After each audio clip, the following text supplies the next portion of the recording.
Hi everyone, welcome back to another episode of Journey to Purpose. Today I have the wonderful Dr. Tulay Massey. She's a mindset coach. Tulay, welcome. Thank you so much for being here. Thanks, Philippa. Thanks for having me. Brilliant. First simple question I ask everybody is, where in the world are you? I am based in the UK, in the sunny Oxfordshire. Wonderful.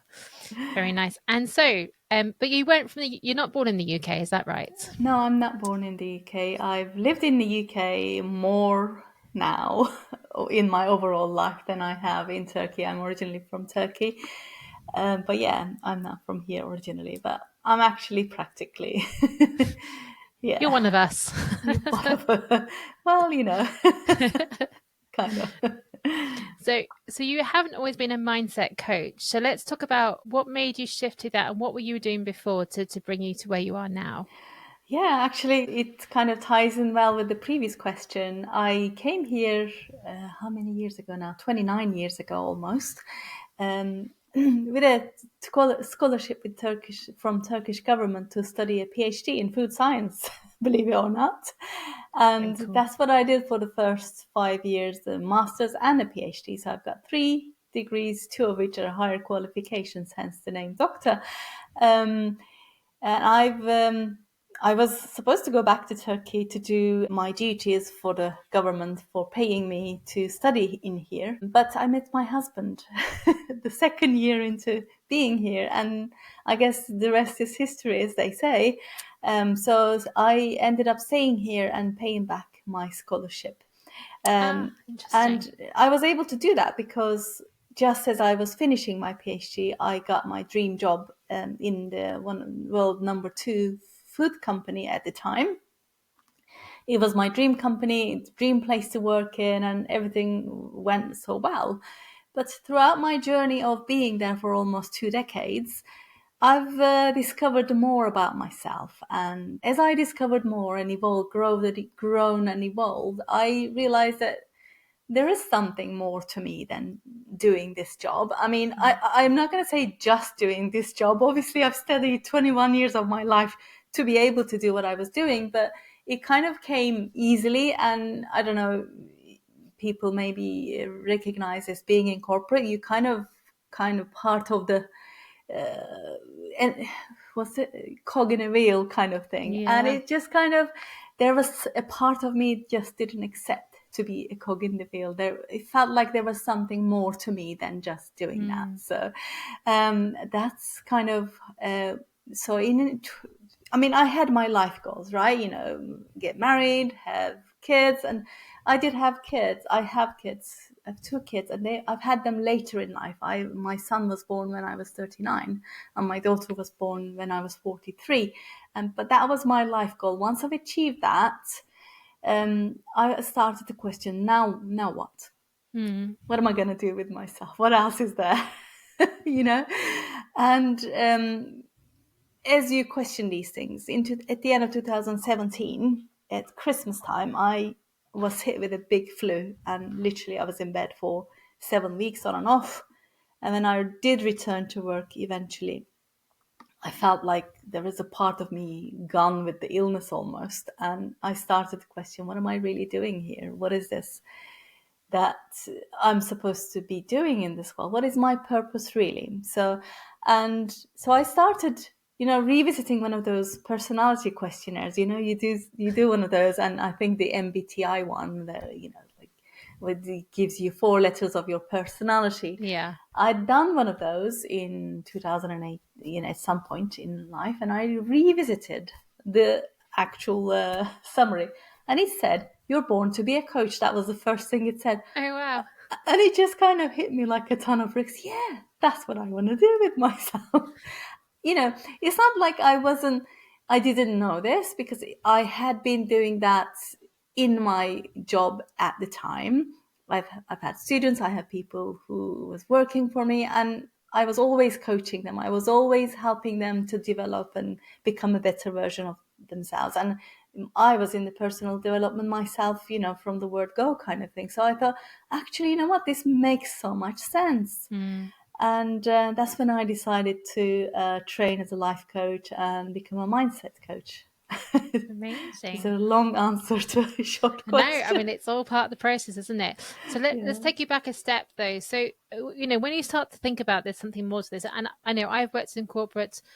We all know people who've worked in corporate who have that same feeling of Mm-hmm. I'm just a cog in the wheel. Like, how do I get satisfaction from my life? Is Yeah. this it? And I don't know if Yeah. it's like an age related thing or, like you say, a goal related thing. You've got to where you thought you wanted to go, and you're like, heck, I've got another 60 years of life left to live. What do I do now? Mm. But what sort of thought process did you have to get? And I know you took the test, but was it over a long period of time? Did you go around in circles? Did you get help with making this decision? Funnily enough, around 2010, when I hadn't yet had any either of my kids, I was helping my students and the overall community in the workplace. I was helping those people to find their purpose and, Mm. going through several questions as they, you know, what would you do if you never get paid and all this sort of stuff, how those questions are. And I created a training for them to go through these questions to find themselves what they want to do next, all that sort of stuff. So, and I guess throughout this process, I was going through the same questions, what really lights me up when I get out of bed? What makes me smile? When do I come to life? What do I do and I feel like I'm not even doing any work.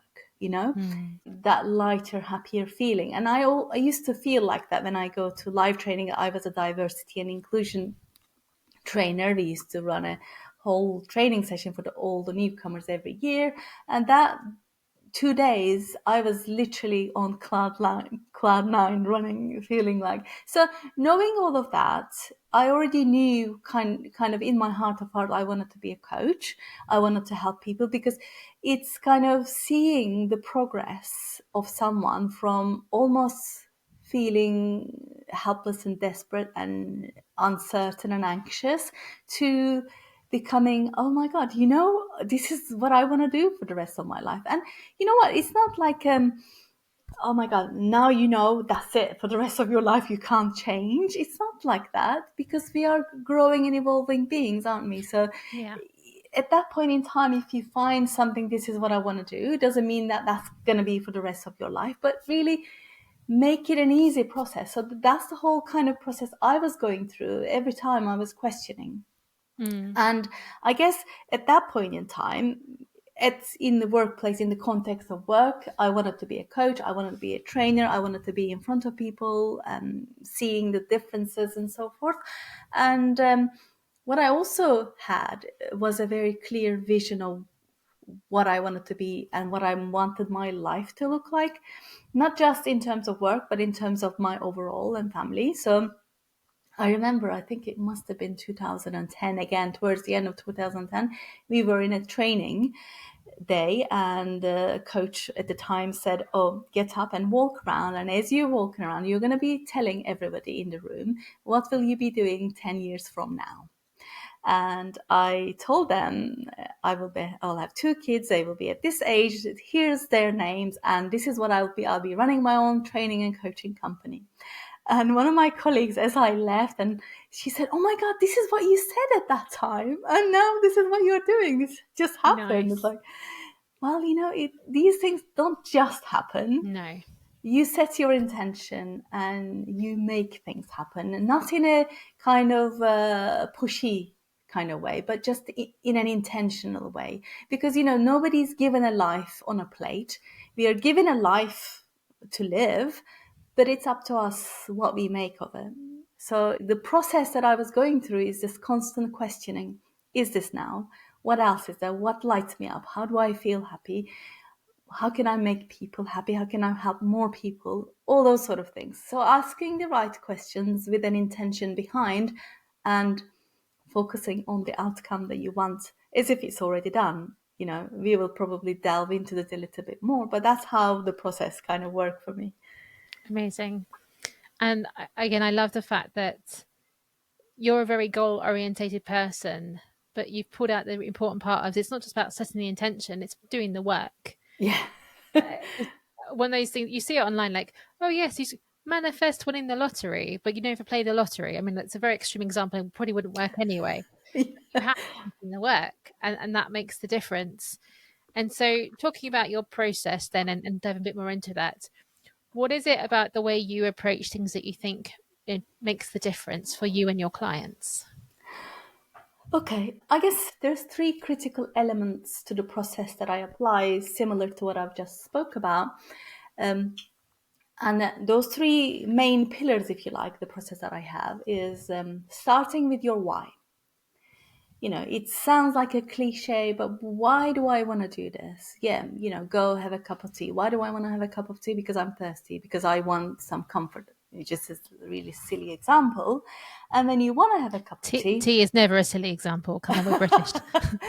You don't just, when you want to have a cup of tea, you don't just overthink it. You just go down and make a cup of tea because you know why you want a cup of tea and the process is there for you. But sometimes when we have this big blank canvas, if you like, we need to start with deeper meaning. Why is this important to me? Why is it important to the people in my life? And what is it going to make a difference? So the why is important, and it has to come from within us, from our own identity, which takes me into the second process, which is who do I need to be in order to make this happen? You just said earlier that you need to do the work. It doesn't just happen. Mm-hmm. But it's not just about having to take the steps. It has to be a person, a big identity that does those steps. And I'm going to give you a couple of examples. If you're not a smoker, you will never smoke, right? That is your identity. If you're a smoker, you're going to smoke. You're going to find any way, any means, even if you don't have the money, even if you don't whatever, you're going to find a way to smoke that one cigarette because that is who you are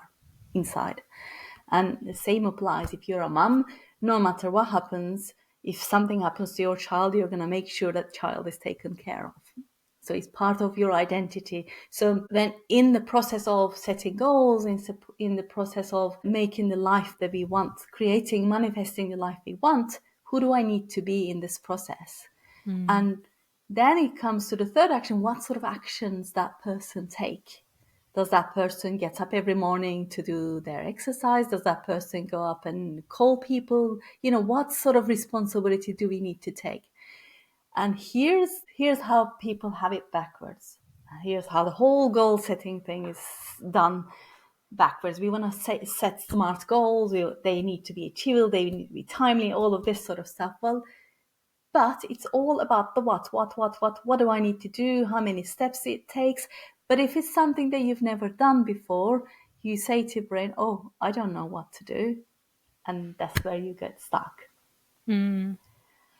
People, especially ambitious women like you and I, and the people that I work with, they have their standards really high and they set themselves high standards and 17 things to achieve. Let's say I need to do this, do this, do this, do this. But then if the first two, oh, I don't know how to do that, that's it. Your brain goes into fight or flight, you freeze, and basically you procrastinate, you have no idea, you don't even get to the why or who or whatever. And even if you did do, for example, if you knew how to do the 16 things but not one of them, then that becomes a way to beat yourself up with that stick. It becomes a stick to beat yourself up. You go, I don't know how to do, I don't know how to get there. You see, I told you I was never going to be able to do this, all this sort of stuff, right? So the process is start with your why. Why is this important to you? What is my purpose? It comes from, so if you have a higher purpose, the process kind of almost becomes automatic because we say, oh, I want to be motivated to do this. Motivation is temporary. It comes from Absolutely. outside. There's no way I can motivate you to get up and go to the gym, for example. I'm just giving a silly example. 5 o'clock in the morning, if you're not that way inclined, if that's not important to you, and, unless your health is in danger and the doctor said you must do this, otherwise you're going to die, whatever, you're going to do that because you have that internal inspiration and the drive to be able to do this, because if you're not here, your kids are not going to have a mom, therefore you're going to go and do that. So this is not external motivation, it's inspiration, it's purpose and driven from your values and what's important to you, right? I love that. And just on that point, I always think that, like you said so well, motivation is temporary. Mm. And I always say that discipline is the difference. But I think, Yeah, but it's the why as well, the why, the discipline to drive the why. yeah, And it's funny you say the gym, because I used to make myself go to the gym at like 6, 7 a.m. and I hated it. And then pandemic came and of course I stopped because we couldn't yeah, go, but I never started again. Now I've just yeah, started going back and I've gone, I am not a 6 a.m. gym person, but I also don't need to be. So yeah. I go at 9 o'clock or 10 o'clock Mm. because that is the person that I am. I Yes. like my mornings in bed. I don't like getting up early. I can choose to do that. But Mm. that for me, that is who I am. But Yeah, also that is the discipline going, this is fits the routine I have, the lifestyle I have, and my why. And mm. that's important. So yeah, I Yeah. definitely agree motivation is temporary. Yeah. And the discipline is, again, it's not going to come from the external motivation. Mm. And the discipline is going to come from that purpose. And I really love that you said, I'm not a 6 a.m. gym person. And this is what people do, especially the first 3 weeks of the year. Or new year, new me, I'm just going to go to the gym and all this. And the example of lockdown is great. I'm going to go to the gym every day. What happens? Oh, it's raining. Oh, my car is broke down. Oh, the gyms are closed. Now I can't go to the gym. But and the discipline then goes out of the way, even if you were motivated or Yeah. inspired to go to the gym. What if you said, I'm going to move my body every day for 20 minutes? You can move your body in any way you want. You can walk to the shop, you can walk up and down the stairs a couple of times, you can have a 10-minute walk around the garden or in the park or whatever, and that doesn't stop, even if there is lockdown, even if whatever. You see, and the inspiration is that you still need to move your body to feel healthy, to feel good, and it doesn't have to be in a gym. Then you separated yourself from the condition you put on yourself. Absolutely. And then No, because then what happens when you don't go to the gym, you start beating yourself up again. Or you see, I'm not a gym person. I told you I couldn't keep this up. And then it becomes another stick to keep. And it just then kind of damages your self-esteem. And definitely.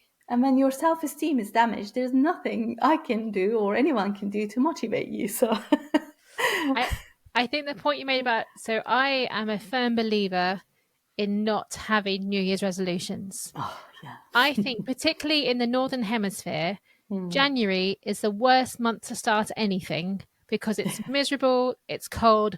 We've just overindulged for 2 weeks over Christmas and New Year's anyway. You're going, I'm going to go from total indulgence to nothing. It just Yeah, doesn't work. it But doesn't but work. I also think that setting arbitrary start dates doesn't Hmm. help either. I mean, Yeah. I joke that I start my new year in April when the weather's a bit nicer and there's more daylight. But actually, if I'm going to start something, I'm going to start it whenever that is. Yeah. And do you find people kind of create these conditions for success, like you're saying? So, like, I have to start this in January, or I have to start this on Monday, or I have to, they add to the layers of reasons that they might not succeed because they put such conditions on what they're trying to do. Yes, they do. And you know why? One of the reasons why is that because we fear two things in life. We fear of abandonment or not being good enough. And it plays into any of those things that you just said.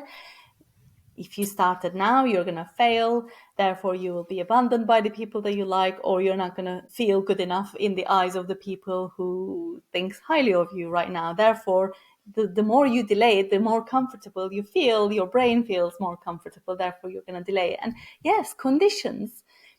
I will do this when never works. Mm-hmm. I will do this when is a delaying tactic by your brain. This even applies even when you have something that is going to help you. Like, let's say you don't like what you're doing, you absolutely hate your job, and you really want to make a change. But you keep putting conditions like, I will do it when the kids start school. I will do it when the job market is a bit better. Whatever the excuse is, that's just your brain trying to keep you safe. Mm-hmm. And I give this example is like a dog sitting on a nail. There's a story where a guy is walking on pavement and then he can hear this dog crying, if you like. And as it comes closer, the crying gets really worse. And he asked the owner, "Why is the dog crying?" He says he's sitting on a nail. And the guy asked, "Why doesn't he move?" "Because it hurts too much." Oh, yeah.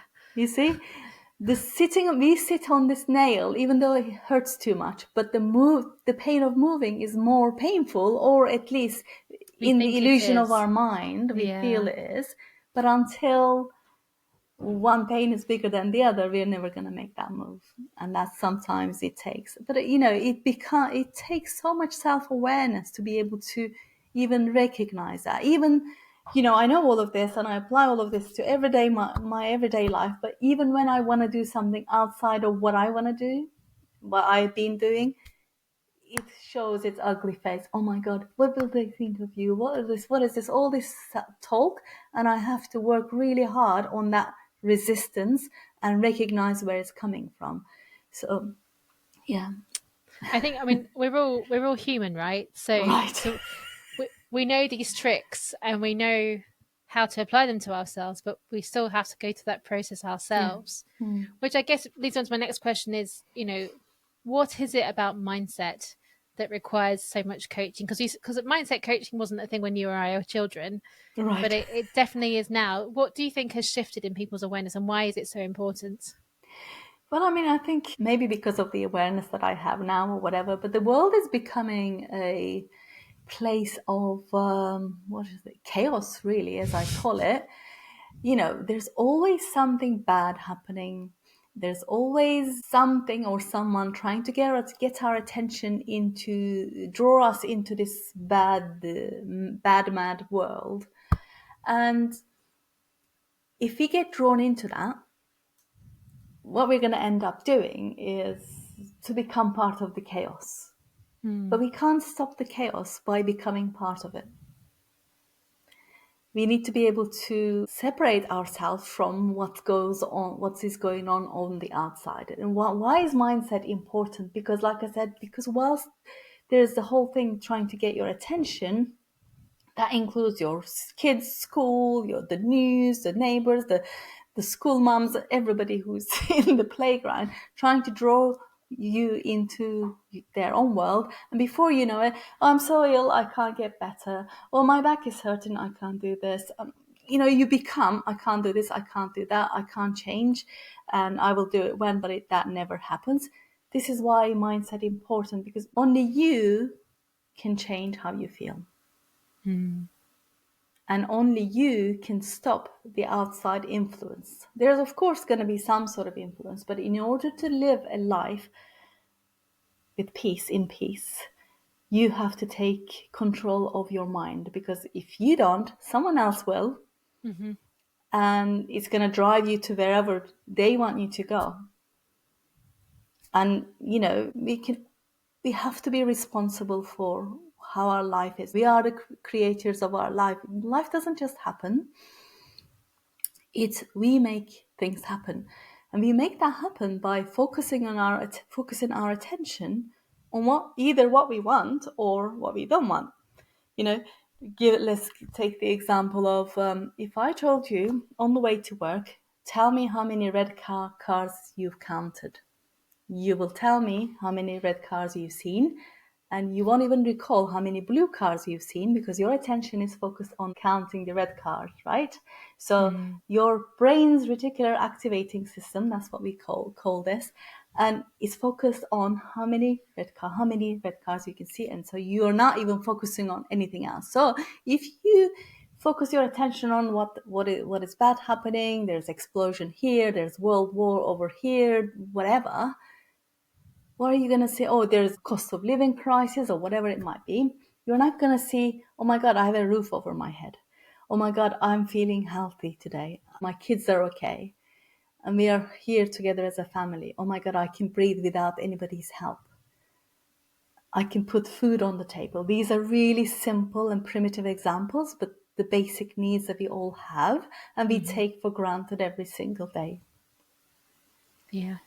Yeah. Completely agree. And I think the chaos is definitely a real thing. And I always go back to the amount of information that we have to process now. Mm. And with with computers. And I was reading an article the other day. I can't remember what they called it, but it was there's a whole condition around brain overwhelm because of our devices. Yeah. And we Oh all know yeah. this to be a thing, but because like particularly with the TikTok scrolling and those 2-3 seconds, but it's constantly like new information, new information, new information, and your brain just goes, whoa, like I can't deal with this anymore. Yeah. And I think that's probably, like you say, why we need mindset people now to help us take that step back. In some cases, put down the phone, put down the computer, and just reconnect with all the good stuff. Yeah. Remind ourselves that the media is, and this isn't about media being terrible, but media sells stories that are negative because that's what sells. Because Yeah. our brain goes to the negative. And I think having someone who can go, no, hang on a second, don't listen to the noise, don't keep scrolling, take that step back, and what is it that you want, and how are you going to get there for you, not for anybody else? It's probably ties into the work that you do a bit. Yeah. And we naturally, our brains, very a primitive brain that we have, is the job is main job is to keep us safe. And whether that's a lion running towards you, whether there's a bus coming at you, or you're just having to protect yourself from your boss's email, it cannot tell the difference between what's real and what's imagined. And Absolutely. what it tends to do, it continuously imagines an unwanted future, which is what causes anxiety. This is why we worry about our children's future. We worry about, I don't know, what people will think of us if I wear that dress. We worry about if the car breaks down, what will I, anything that we don't want to happen. And we focus and focus and focus and keep going on and on and on. And why? Because that's number one, because that's what our brain does naturally. And if we don't take control of it and take control of our mind, that's going to continue to do that. And secondly, external world is already trying to drive you to that state. Together, you have no chance if you don't take control, right? So Absolutely. this is why the mindset is important. People might think, oh, it's a cliche word or it's kind of a buzzword. It's not a buzzword. It is a way that you're going to survive the current climate in peace. Otherwise, you're going to basically drive yourself mad or someone else, as the case may be. Let's hope for neither. Yeah, let's hope for that. Get the interview. And on that note, like, what kind of people do you work with then? Do you have a particular niche that you go for? Yeah, I mean, I guess I started working generally with people who have been on the similar journey that, like myself, high achievers, ambitious women who work in professional environments and now want a different sort of life, more fulfillment and those who question again, what is my purpose, what is next for me, what's more to life than this kind of thing. So is that it, you asked, didn't you? Is this it kind of question? So those sort of people who also are cross the roads in life, like when they had the kids and kids now started school, they are no longer the needed mom, if you like. So what else is there for me? Because the people I tend to work with, they tend to give so much to work. But then when the kids come along and they start school, they have to do the school run. It becomes a different thing because they realize they can't give so much to the work anymore, they still need energy, but they still want to, but they also need energy and willingness to be with their kids. So where do they fit in this new scenario? That's the typical people I work with, and also people who are very spiritual, who want to grow and ask these deeper questions. So yeah, that's typically who I work with. No, and I think it's an interesting subset of people because it's talked about, isn't it? This feeling of loss when children start school, when they leave the home. But as a society, we haven't yet really addressed that issue, that challenge, that change. Or I don't know what the word. I don't think it's an issue, but it's a transition, isn't Yeah, it? transition. Yeah, And I yeah, it's a think, season, I guess. Yeah, life season. Yeah. yeah, and whereas what I love about the world we're in now as a woman Mm. is that we are talking about these challenges and we are acknowledging that they exist. Yeah.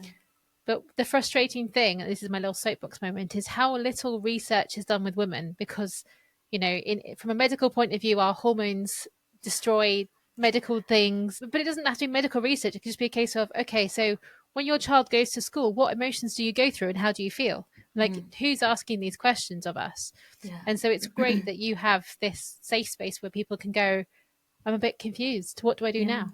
Yeah. And you said emotions we go through, and most of these people I work with, they tend to deny, and myself included, deny these emotions until they no longer can. You know, our default is to just go, go, go, go, keep going, keep doing. It's 27 hours a day, Yeah, until you drop.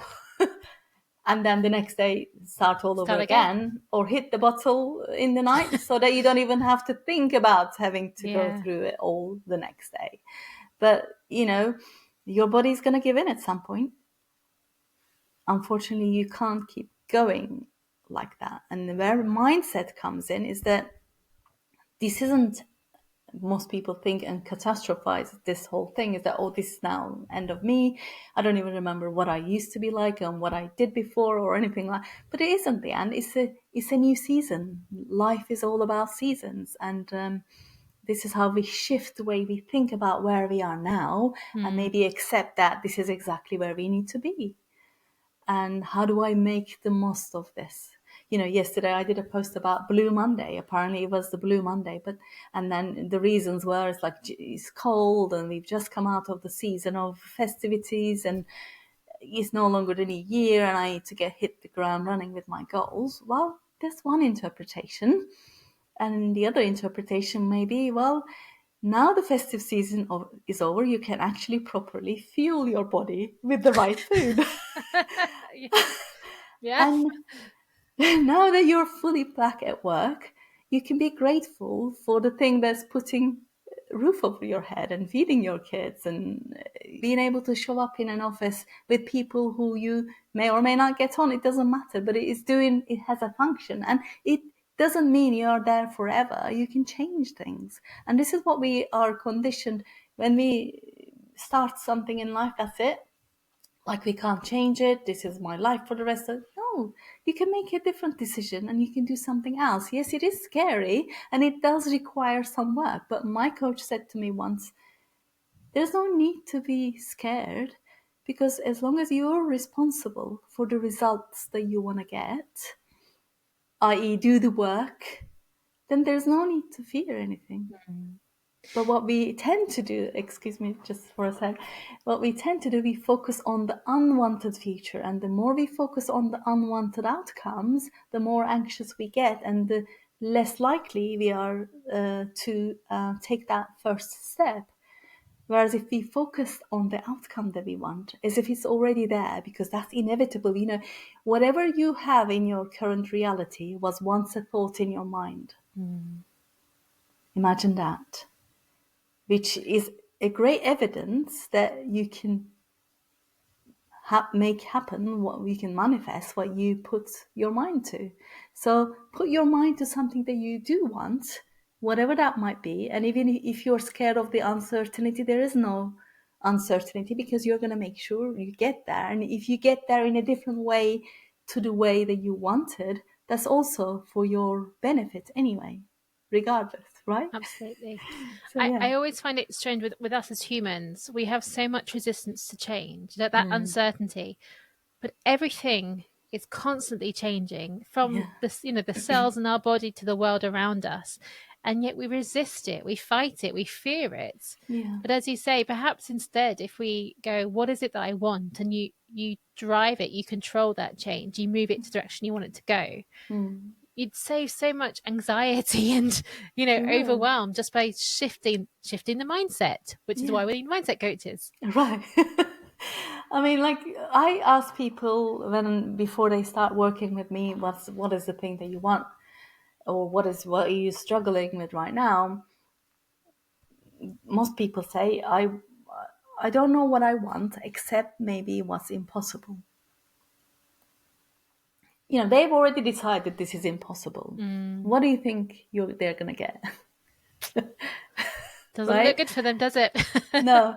And, we are so scared of saying what we want. Oh, I don't know what I want is not even true, because they do know what I want. Because if you didn't know what it was that you wanted, how would you know? It's impossible.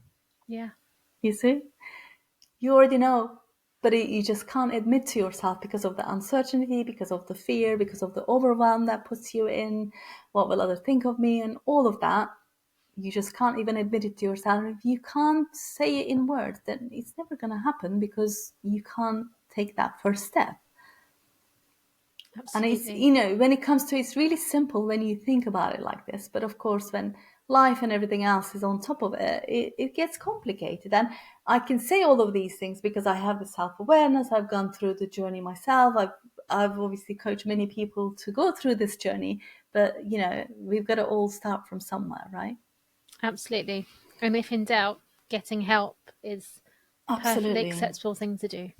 And you know what? People like, I work with often, oh, getting help is maybe a sign of weakness. Oh, I can do this on my own. Well, if you could, you would have done it by now, And it doesn't mean you're weak. It's actually a sign of bravery and courage to ask for help. You don't have to do everything. You can do anything, but you don't have to do everything and everything by yourself. I'm saying all of this thing, there is something that I'm not seeing because I'm not looking at myself from the outside. And you probably see some things inside in me that I don't see, and vice versa. And this is why we need someone else to put the mirror and show us who we are, what is it that we want, things that we can't even admit to ourselves. Absolutely. And with that, how can people find you if they want to get your help? Oh yeah, I mean, easy. I'm on social media. I'm on LinkedIn, and I'm also just starting Instagram. I have a YouTube channel, Dr. Tulay Massey, easily, and I have many videos in there, weekly mindset nugget videos. I have weekly podcast that comes out every week as well. So yeah, there's many ways, and my website is tulaymasseycoaching.com. So there's easily, and yeah. Brilliant. And we'll put all those links in the show notes as well. Excellent. Tulay, it's been really interesting. Thank you ever so much for your time. Really appreciate having you here. Yeah, thank you very much. It was a wonderful conversation. I really enjoyed it. We could probably talk another hour, but yeah, I think we need to could. respect people's times. But thank you for having me. Really enjoyed this. Thank you.